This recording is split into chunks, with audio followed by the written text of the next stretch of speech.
ಉತ್ತರ ಕರ್ನಾಟಕ ನ್ಯೂಸ್ಗೆ ಸ್ವಾಗತ. ನಾನು ರಾಣಿಕೋಟೆ. ಹಾವೇರಿ ಜಿಲ್ಲೆಯ ಸಿಗ್ಗಾವಿ ತಾಲೂಕಿನ ಬಂಕಾಪುರ ಹಾಗೂ ಮುನ್ನವಳ್ಳಿ ಗ್ರಾಮಗಳ ಶ್ರೀ ಜಗನ್ಮಾತೆ ತೋಪಿನ ದುರ್ಗಾದೇವಿ ಜಾತ್ರಾ ಮಹೋತ್ಸವದ ಅಂಗವಾಗಿ ಬಂಕಾಪುರ ಪಟ್ಟಣದ ಕಣಜೋಗಲ್ಲಿಯಿಂದ ಶ್ರೀ ದುರ್ಗಾದೇವಿ ಪಲ್ಲಕ್ಕಿ ಪಟ್ಟಣದ ಪ್ರಮುಖ ಬೀದಿಗಳಲ್ಲಿ ಸಕಲ ವಾದ್ಯ ವೈಭವದಿಂದ ಮೆರವಣಿಗೆ ಮೂಲಕ ಶ್ರೀ ತೋಪಿನ ದುರ್ಗಾದೇವಿ ಗರ್ಭಗುಡಿಯೊಳಗೆ ಪ್ರವೇಶ ಮಾಡ್ತಾಳೆ. ನಂತರ ಶ್ರೀ ದುರ್ಗಾದೇವಿ ಶುಕ್ರವಾರ ಮುಂಜಾನೆ ಬ್ರಾಹ್ಮಿ ಮುಹೂರ್ತದಲ್ಲಿ ಮಹಾ ಅಭಿಷೇಕ ನಂತರ ಭಕ್ತರಿಂದ ದೇವಿಗೆ ಉರುಳು ಸೇವೆ, ದೀಡ್ ನಮಸ್ಕಾರ, ಇನ್ನು ಮುತ್ತಾದ ಸೇವೆಯಿಂದ ಸೇವೆ ಸಲ್ಲಿಸುವ ಮೂಲಕ ಶ್ರೀ ಜಗನ್ಮಾತೆ ತೋಪಿನ ದುರ್ಗಾದೇವಿ ಜಾತ್ರಾ ಮಹೋತ್ಸವ ಅದ್ದೂರಿಯಾಗಿ ಜರುಗಿತು.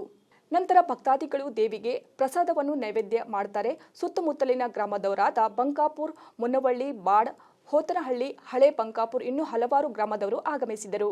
ಸತತವಾಗಿ 3 ದಿನ ಜಂಗಿ ಬಯಲು ಕುಸ್ತಿ ನಾನಾ ಕಡೆಯಿಂದ ಬಂದು ಹಲವಾರು ಪ್ರಸಿದ್ಧಿ ಪಡೆದ ಪೈಲ್ವಾನರು ಕರ್ನಾಟಕ ಸೇರಿ ಮಹಾರಾಷ್ಟ್ರ, ಸಾಂಗ್ಲಿ ಇನ್ನೂ ಹಲವಾರು ಕಡೆಯಿಂದ ಪೈಲ್ವಾನರು ಬಂದು ದೇವಿಯ ದರ್ಶನ ಪಡೆದರು. ಪುರಾತನ ಐತಿಹಾಸಿಕ ಪ್ರಸಿದ್ಧಿ ಹೊಂದಿರುವ ಉದ್ಭವ ಮೂರ್ತಿ ಎಂದು ಖ್ಯಾತಿಯಾಗಿರುವ ಶ್ರೀ ತೋಪಿನ ದುರ್ಗಾದೇವಿ ಜಾತ್ರೆ ಹುಣ್ಣಿಮೆಯ ಪೂರ್ವದಲ್ಲಿ ಜಾತ್ರೆಯನ್ನು ಮಾಡ್ತಾರೆ.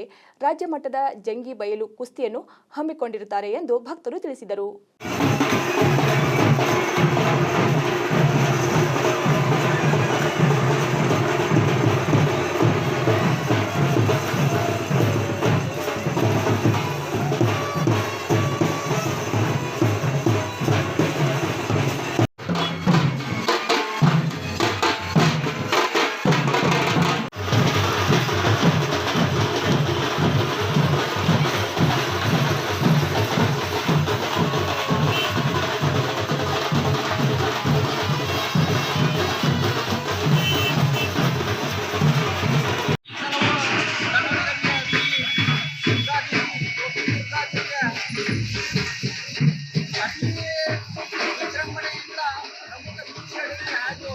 ದುರ್ಗಾದೇವಿ ದೇವಸ್ಥಾನ ತಲುಪೋದು, ಅದನಂತರ ನಾಳೆ ಜಾತ್ರಾ ಪ್ರಾರಂಭವಾಗೋದು. ಶುಕ್ರವಾರದಂದು, ಶುಕ್ರವಾರ, ಶನಿವಾರ, ರವಿವಾರ, ಸೋಮವಾರ, ಮಂಗಳವಾರ